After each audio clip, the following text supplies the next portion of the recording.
Welcome into OutKick the show. I am your fearless leader, Clay Travis. I hope all of you are having fabulous Thursdays wherever you may be across the country. I am headed down to, actually, I'm wearing my shirt. I'm headed down to the Gulf of America this weekend, so I will not be with you on Friday. I will be back on Monday on this lovely program. So this is a entree to the weekend for me with all of you here. We got a lot to dive into. What I think is the biggest cover-up in my life in America, that is Biden's dementia.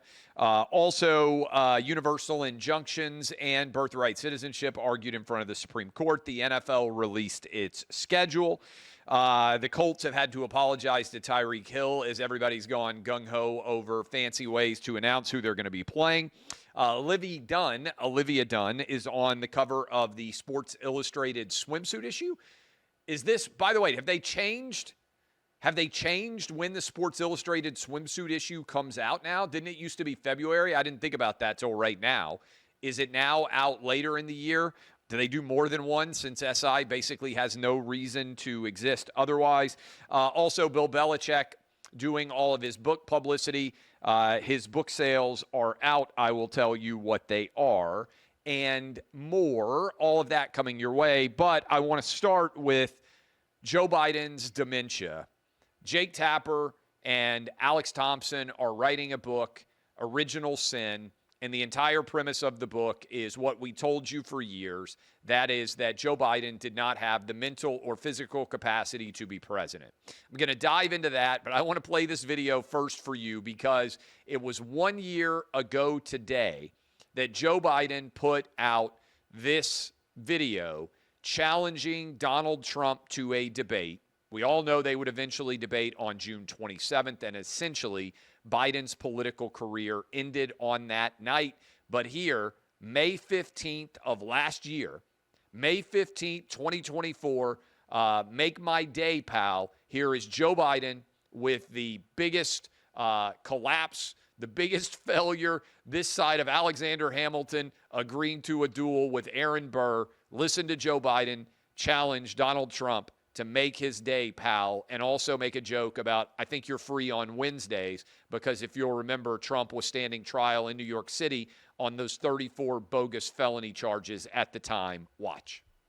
Donald Trump lost 2 debates to me in 2020. And since then, he hadn't shown up for debate. Now he's acting like he wants to debate me again. Well, make my day, pal. I'll even do it twice. So let's pick the dates, Donald. I hear you're free on Wednesdays. What is that, like 5 or 6 different jump cuts at least in roughly a 40-second video? That stands out. But I would say this is the most disastrous American political decision since Alexander Hamilton got into a rowboat and went out to fight a duel against Aaron Burr because Joe Biden's political career ended on that June 27th date. Now, you saw even in that clip that Joe Biden was unable to barely even do a video addressing the camera. And I told you about this for years. You watched it. You probably knew that Joe Biden didn't have the mental or physical ability to be president. Well, this new book is coming out, and there have been a bunch of revelations. George Clooney says, hey, despite knowing him for 15 years, Joe Biden had no idea who I was at the June Hollywood fundraiser. There are reports that there were discussions among Joe Biden's advisors about the likelihood that they would have to put him in a wheelchair were he to win re-election because he wasn't going to be able to continue to walk. Also, I think if you look today, news comes down that Jake Sullivan, who was the NSA advisor, that Biden called him Steve. There are reports that as far back as 2019, Biden was unable to recognize advisors that had been around him for decades. Some of his top advisors, starting in 2019, he became unable to recognize. This is a vast left-wing conspiracy. They all knew.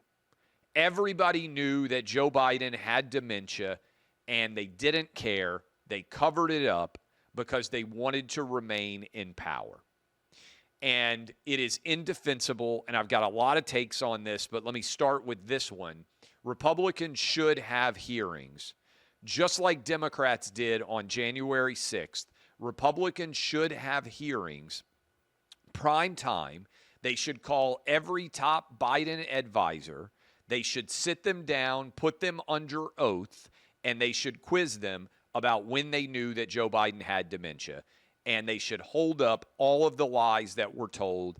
Everyone needs to see this because effectively we did not have a president for much of Biden's term in office. He was unable to mentally or physically do the job. And if they want to argue, as Joe Biden himself did, that it was the worst day in America since the Civil War for the fact that the January 6th event, Kamala Harris said it, Joe Biden said it. If they want to make that argument in public, then Republicans should have public hearings on a far more significant issue here, which is Joe Biden's mental and physical inability to be president of the United States. And everyone who argued against people like me, Washington Post, New York Times, ABC, NBC, CBS, CNN, MSNBC, all of these people, they should have to cover and acknowledge how wrong they all were.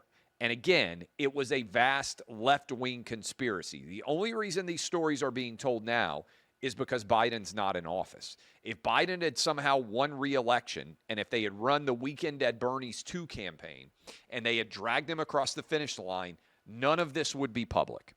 And make no mistake, the goal of Jake Tapper's book is to cleanse him from the complicity of the lies that he's told. Now, I'm not going to give Jake Tapper a lot of credit, but I will say the only reason the media is covering this story is because it's a book written by Jake Tapper, who is seen as someone of the left.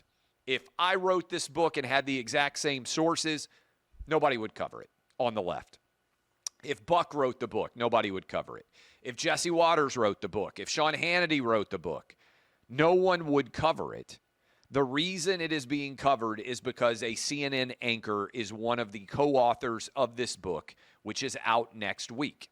And again, there needs to be congressional hearings on all of this. Let me say something else. Jill Biden is evil. She is an evil witch. Look at all of these stories coming out. For most of the day, Joe Biden was hidden from the public, from his advisors. What do you think Dr. Jill Biden saw? Imagine what she witnessed. And she was going to try to have Joe Biden run for re-election. Imagine what she saw and how evil you have to be to drag your dementia-riddled husband into all of these events. I saw it in his eyes. You probably saw it in his eyes sometimes when he wasn't shot up with all the different drugs that they were giving him.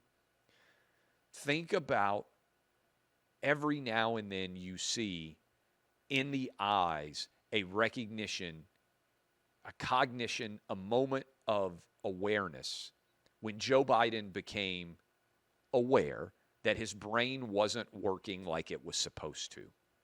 You could see the panic in his eyes every now and then as he had these flashes of coherence.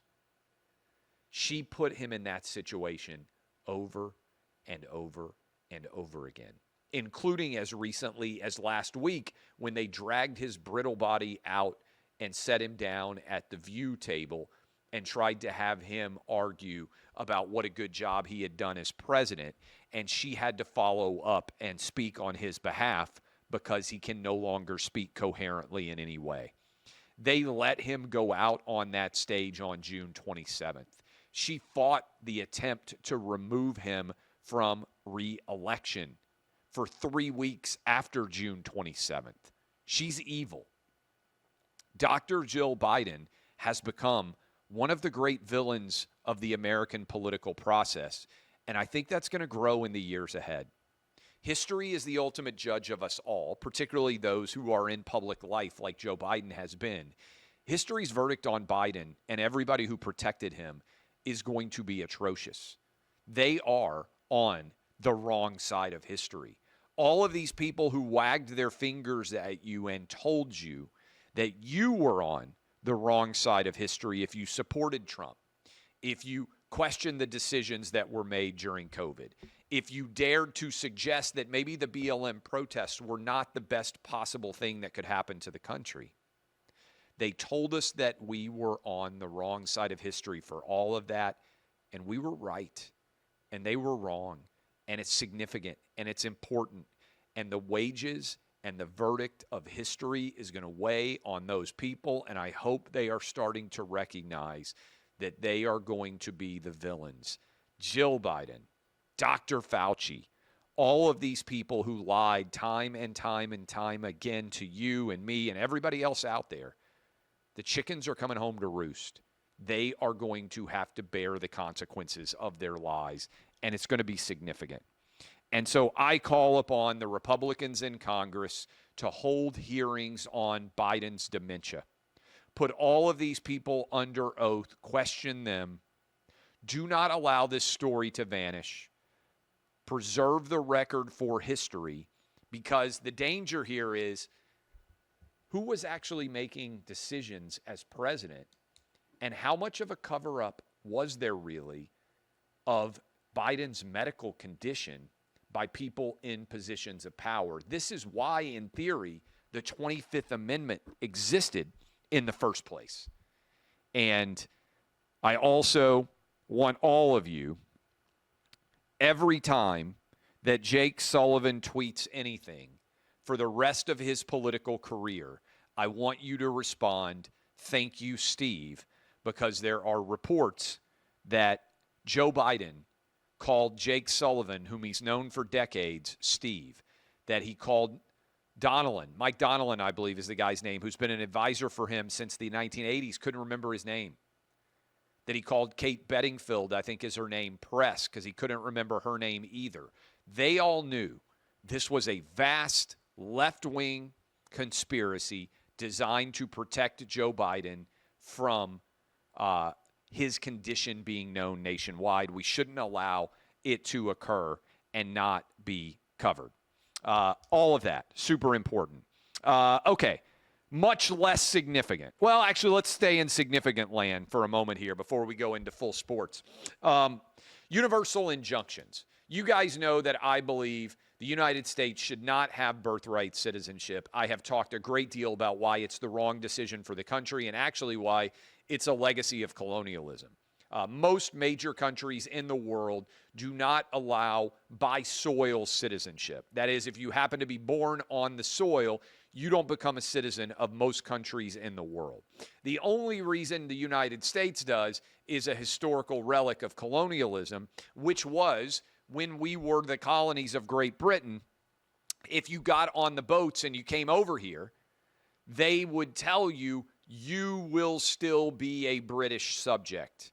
Your kids will still be British subjects. You can get back on a boat and you can come back here and you will still have the same right of citizenship. That is how they helped to get people on the boats in the 1600s and the 1500s and the 1700s to come over here when we were still Great Britain's colonies. Same thing true of most of the New World.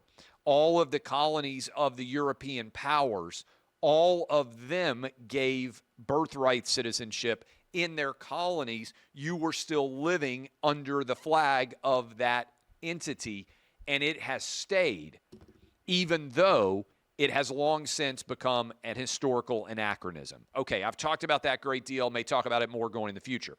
But this universal injunction discussion, which is taking place in front of the Supreme Court, was embedded with the birthright citizenship element. And what I think is so significant about all of this is we can't have these universal injunctions from district court judges because it is destroying the fabric of our separation of powers. And let me explain why. Little quick history lesson. 3 co-equal branches of government: judiciary, the Congress, and the executive branch, the president, right? You guys all understand this. It's basic function of how American government is set up. The judiciary's supreme power is in the Supreme Court, where there are 9 Supreme Court justices. The law of the land is whatever 5 of those 9 justices decide it is. Beneath the Supreme Court, I believe, Adam, when you look this up, I believe there are 13 circuit courts. I would have known this back when I took the bar and passed it a couple of years in a row. No big brag. And they're all over the nation. They are the courts beneath the Supreme Courts on a federal level. Beneath those circuit courts, and by the way, Ninth Circuit is super liberal. That's California, Washington, Oregon. Fifth Circuit, Texas, Louisiana, Arkansas, I think, maybe Oklahoma, is super conservative. And there are different varieties of politics on board the circuit courts all over the nation. Circuit courts are the next highest level of the court system. Circuit court judge just beneath the Supreme Court. D.C. Circuit, probably the most powerful of all of the circuits out there. It takes at least 3 circuit court judges to enter a ruling that is being appealed by one of the 600-plus federal district court judges. That is, it's almost like single A, double A, triple A, or double A, triple A major leagues if you want to think about it in the context of Major League Baseball. The district court is the lowest level. Supreme Court, as you might imagine, is the highest level. You can't allow one of those 600 justices to have more power to enjoin actions than his or her superiors at the circuit court level and the Supreme Court level. We effectively have a one-person dictatorship of the law when we are allowing nationwide injunctions, and that has become the foremost way to fight against the President of the United States. I am correct. There are 12 regions plus the D.C. Circuit, 13 circuit court judges overall. This idea of federal district court judges issuing rulings that have the impact across the entire nation didn't even really become a thing until the last several decades.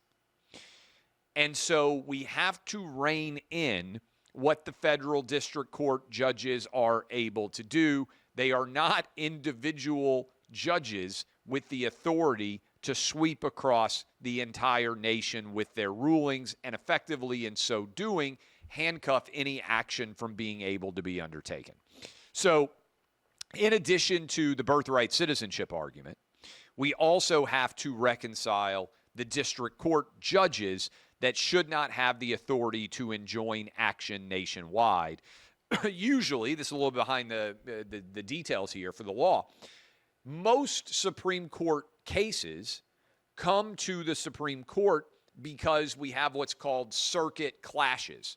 That is, the Sixth Circuit, where I live, which includes Tennessee, Kentucky, Ohio, Michigan, among others, I believe, might have a different ruling than the Ninth Circuit, which includes California, which includes Oregon and Washington. And when you have those circuit conflicts, it's actually incumbent upon the Supreme Court to determine, hey, what is the law of the land?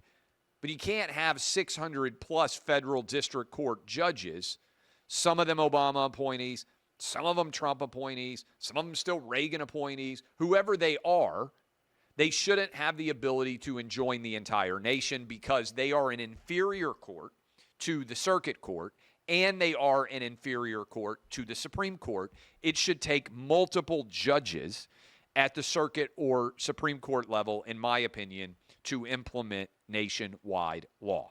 Okay, that is that situation in general. And that's serious, and that's what they were arguing about in front of the Supreme Court today. Much less serious, the NFL has so taken over the American sporting calendar that there was more attention for the release of the NFL games, the schedule, the season games, 272 of them, I believe, than there was of the actual NBA playoffs last night. And I don't get this. I've been arguing it, talking about it for probably a couple of decades now. We already know who the opponents are. We already know what the home and road games are. All we find out yesterday was the order in which the games are going to be played. And yet, it is the biggest sports story of the day. I give credit to the NFL. It doesn't surprise me that the NFL draft is a huge story. It doesn't surprise me that NFL training camp is a huge story. It doesn't surprise me that the NFL preseason and certainly the NFL season, all the way from the first preseason game to the Super Bowl, is a huge story. The fact that they have managed to make the release of the order in which your team will play games, that you already knew they were going to play games, into a huge, seismic, supernova-like overall story blows my mind. But yet, here we are, and it's become such a thing that all of the social media teams out there compete at the highest level to try to create incredible social versions of the schedule releases. A couple of years ago, the Titans went on the road on Broadway and interviewed a lot of people, and that thing went mega viral. And now every team is trying to do a social media viral version of the schedule. And the Colts evidently had to apologize to Tyreek Hill for making fun of him being arrested in the course of their social media accounts, the video version of their schedule. And they also had to apologize to Microsoft because they tried to do a Minecraft version of the schedule. I watched this. What a ridiculous situation this is. But that in and of itself is absolutely absurd. Story here. Livvy Dunne. Did we find out, Adam, did you look up, have they changed when the Sports Illustrated swimsuit issue now comes out? Livvy Dunne has been put on the cover of the new Sports Illustrated swimsuit issue. And I do think, first of all, congratulations to her. She deserves a tremendous amount of credit for turning herself into a social media superstar, for making millions of dollars a year. More power to her. What I think is interesting here is she actually represents what NIL was supposed to be. Now, I haven't heard a lot of people talk about this. NIL was supposed to be, you have the right to profit off your name, image, and likeness. So if you have a huge social media account, you can get paid by a athletic apparel company. You can get paid by a beer. You can get paid by a car. You can get paid by anybody out there that wants to advertise. And it is fully within your rights to have a great partnership with them and help to put their brands out there. And Livvy Dunne has made millions of dollars. She also is an LSU gymnast, for those of you who don't know. What NIL has become is actual pay for play. And I don't hear a lot of people pointing this out, that the initial decision was, hey, if Wendy's or McDonald's wants to sponsor you, you can be in their television advertisements and you can make the money. And by the way, if it's a local car dealership or somebody wants to do an autograph signing, you have the ability to make money off of that. And I think most of you out there say, yeah, this makes sense. We shouldn't have a situation where Todd Gurley gets suspended because he sold his jersey and his cleats, or Johnny Manziel gets suspended because he signed a bunch of autographs on a variety of different autographed materials, right? Whoever it is. I think most people say, yeah, that's ridiculous. You shouldn't. Back in the day, it was a good analogy. When Johnny Manziel was on the cover of Sports Illustrated, someone could get him to sign it and they could sell it. But if Johnny Manziel signed it and sold it, it would make him ineligible. So I think most of you agree that that was crazy and that it didn't make any sense. Okay, well, Livvy Dunne is actually doing what was intended. She's not really being paid to be a gymnast. What has become the reality is the University of Texas is paying $40 million to its football team, and everybody's making $500,000 a year just to play the sport, because the reality is most players have almost no NIL value. And what you can't have, and this is what is sort of working its way through Congress now, what you can't have is a system where you've got all these different players selling their play. NIL is name, image, likeness, not pay for play. And so we got to fix this, and I do think, I was just seeing the Livvy Dunne story with her being on the cover of Sports Illustrated. She is an example of how NIL was intended to work, and the University of Texas giving every single player $500,000 is an example of how it has been manipulated and broken and is not working in the current context. And I say that as someone who believes in compensation and capitalism, but also understanding that what you are selling in college athletics is the competition itself. And so if the product starts to have inferior competition, then the overall value diminishes in an extraordinary way. And a lot of people don't realize that. What you sell in sports is the competition. Really think about it. There is no example like that in restaurants. McDonald's doesn't want Wendy's to stay in business. They want to put them out of business. Coke doesn't want Pepsi to stay in business. Uniquely, Georgia needs for Florida to be in business because a competitive balance between Georgia and Florida increases the value of each of their brands. The Dallas Cowboys aren't going to put the Washington Redskins out of business because Dallas playing Washington twice every year makes both of their brands valuable. Sports, the business, is the competition itself, and we want the competition to be as fair as possible as fans because it creates the best possible value. If the games aren't close, and if one team is spending $100 million on players and the other team only has $10 million, then over time, in theory, the overall competition of the product is going to collapse. This is something that Major League Baseball is dealing with right now, where the Dodgers have a payroll of hundreds of millions of dollars, and there are lots of teams that they are competing against that don't even have a payroll of $100 million. Look this up for me. Am I correct that the Dodgers are spending over $500 million this year on salaries? I think I'm correct. I know the Mets have a huge payroll. And then somebody like the Miami Marlins, if I was remembering correctly, has a payroll of like $40 million. Over time, that creates a huge, massive, just monstrous issue. And that's where we are right now. By the way, Sports Illustrated swimsuit issue has now been moved to May. That's evidently been going on for several years since 2019. Well, I remembered it used to be cold weather when we got the SI swimsuit issue. Obviously, that does not happen any longer. Okay, finally, I don't know if anybody else has this data. Dodgers $321.3 million in expenditures, according to Adam.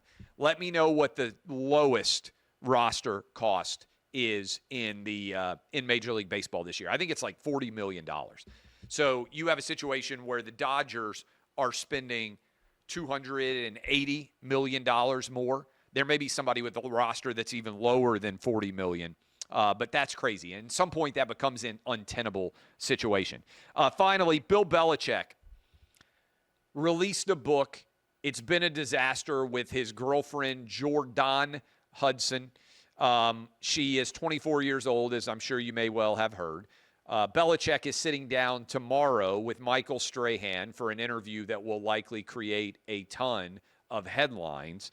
But Belichick has done 15,000 in book sales in the first week of his new book. So my question for Belichick out there in some way, and I've got a new book that's going to be out in November.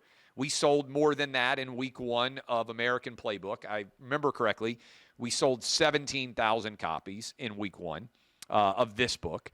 15,000 in book sales, by the way, is not a bad number. For hardback books, it gets tougher and tougher. But my question for Bill Belichick is, in many ways, is that worth it? Is it worth it to Bill Belichick to have decided to write this book? And as a result, which is only 15,000 copies, maybe he's going to make a few $100,000 on this book. Maybe he loved writing the book. I think you get 15% of whatever the cover is. I don't remember exactly. I've done several book contracts, but the reality is I've never made any kind of massive dollar on books. Not like I've made millions of dollars on books. Most people don't. Is it worth it to Belichick to sell 15,000 copies and have put his personal life on display like this? Everybody is talking about the choice that he made to employ Jordan Hudson. That was a poor one. I don't think she should be an employee of the University of North Carolina or an employee of Bill Belichick. I think they could have had a relationship, could have been good, successful, whatever else, without it needing to be a focal point of the public eye. But all of this started because Belichick chose to write a book, and the book just sold 15,000 copies. All of these interviews were intended as promotion for his book. Was it worth it? I would argue no. I would argue that when you're making, I think Belichick's making $10 million this year to be the head coach of the University of North Carolina, that the couple of $100K he may be making on his book is nothing compared to the cost that he has created for himself based on how this thing is shaking out and the focal point, the microscope that it has put on his relationship with Jordan Hudson. So anyway, I don't know that anybody else has that number. Belichick sold 15,000 copies of his book. Maybe he's going to make a couple $100,000 on this book, but he's making $10 million a year to coach North Carolina. Not only was it a miscalculation, I think, to be employing Jordan Hudson, it was also a tremendous miscalculation, I think, to write this book, which is why all of this publicity has followed him, and it has detracted for a couple of $100,000 from his $10 million a year head coaching job at the University of North Carolina. All right. I love all of you. DBAP, one bit of clarity here. Adam tells me the Mets have the biggest roster cost in Major League Baseball this year at $323 million. Marlins a bit more than I was saying, but at $67 million. So still roughly a monster difference between $260 million difference between those respective groups. All right. I love all of you. DBAP unless you need to SBAP. I am Clay Travis. I will be back with you all on Monday. Until then, have great weekends. I'll be down on the Gulf of America, best beaches in America. First time I've been down since the Gulf has been renamed to the Gulf of America. I can't wait. I'll see you guys on OutKick the Show on Monday.